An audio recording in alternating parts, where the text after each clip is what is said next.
What's some basic knowledge that a scary amount of people don't know?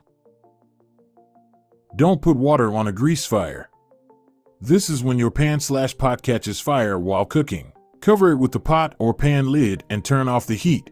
If the grease fire cannot be smothered, baking soda puts out a grease fire. If you run out of baking soda, salt also can help put it out. It takes a lot of both though. Whatever you do, do not use flour. Drowning doesn't usually look like drowning on TV. 9 times from 10, it's just silent. The person goes under and doesn't come back up. Undefined. And choking doesn't look like choking is seen on TV either.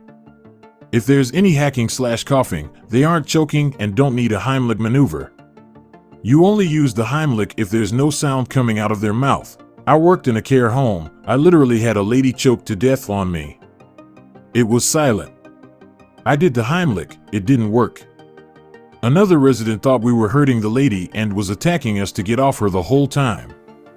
The chest compressions didn't work to keep her alive until the paramedics arrived. We ended up in court over it. It was the most horrific experience of my life. I will never work in care again.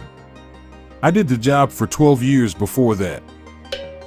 That mixing bleach and pine sol creates toxic fumes that can actually kill you if they build up too much in a room. A scary number of people actually do this though in their laundry or when cleaning their homes. Yes, everyone knows about bleach and ammonia, but they seem to think that's all there is. Fact is, many cleaning products can produce toxic fumes when mixed. Don't mix things with bleach for any reason. Just because it's natural doesn't mean it is automatically healthy. Just because it is artificial or synthetic doesn't mean it is automatically bad for you. Had my girlfriend tell me yesterday that carbonated water was bad for you because it has too many chemicals in it. I almost screamed back. It has two. And one of them is the water. Many people don't know where their water shutoff is in their house. Found this out the hard way. To be fair, I had just bought the flat and was still working things out. I did at least clock where the gas shutoff was right away. Also, that turning off the water doesn't magically depressurize your pipes.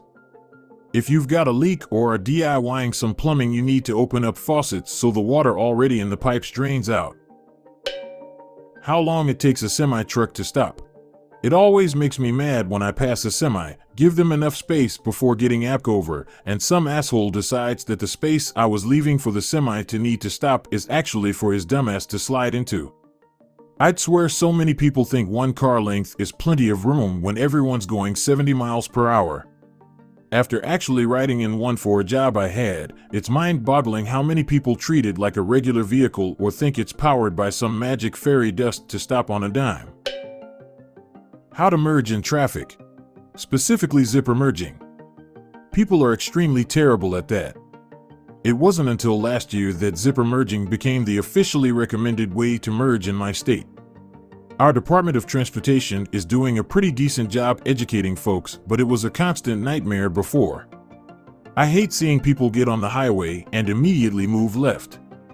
If there's nobody in front of you, just accelerate in that lane.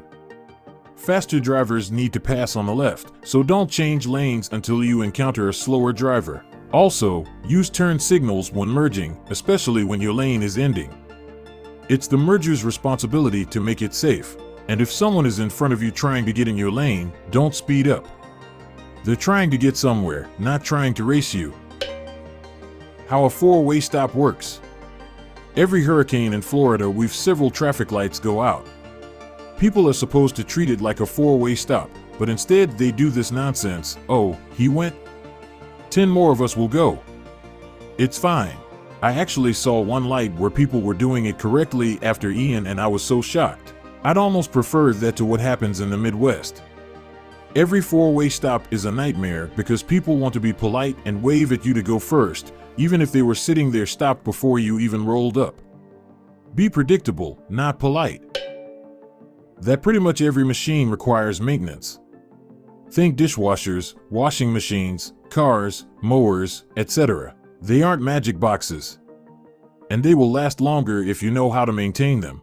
My mother-in-law is in her 80s and until recently didn't know that the dishwasher needs its filters cleaning every so often. Edit: since this blew up a bit, for those that would like to locate their dishwasher's filters, they're different for every make and model. You do well to Google the make and model of the unit and see if you can find a manual. Maybe even YouTube will have some information. YouTube is a great resource for learning about things. Taking my dishwasher as an example, there are some reasonably obvious plastic pieces in the bottom of the washing area that can be slid out/unscrewed. There are 3 parts to my filter. Rubber gloves when touching them might be a good idea. Cleaning them is as simple as taking a brush and some soapy water to them to remove all the gunk before reinstalling. You can also buy a plastic bottle full of chemicals that you put into the dishwasher. You run a cycle and the chemicals clean throughout the unit. I do both because I like a clean dishwasher. I do it every month or so, or whenever I notice that dishes aren't getting as clean as they should or some not clean smell. Years and years ago, I read a book that took place in Australia. I'm in the USA. In the book it was Christmas time and also summertime because that's how it works. The narrator described Christmas decorations that were snow-themed, Santa still in his red suit, etc., and I thought it was interesting that the decorations were still winter-themed even though it was summer. This book is my only source for this information, so I don't even know if this is really the case. Anyway, I went around to like 5 to 6 people at work trying to tell them that I found this info mildly interesting, and I always started with, you know how December is summer in Australia? And literally not one person knew that. Like, everyone was confused about it. I felt like I was taking crazy pills because I thought that was common knowledge.